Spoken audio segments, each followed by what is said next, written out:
তারপরেও তোমরা তোমাদের রবের কোন কোন ক্ষমতাকে অস্বীকার করবে? وَلِمَنْ خَافَ مَقَامَ رَبِّهِ جَنَّتَانِ আর যারা তাদের প্রভুর সামনে হাজির হওয়ার ব্যাপারে ভয় পায় তাদের প্রত্যেকের জন্য দুটি করে বাগান। فَبِأَيِّ آلَاءِ رَبِّكُمَا تُكَذِّبَانِ তোমাদের রবের কোন কোন দানকে তোমরা অস্বীকার করবে?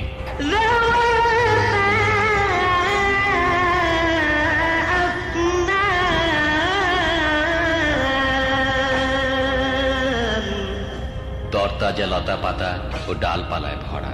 فَبِأَيِّ آلَاءِ رَبِّكُمَا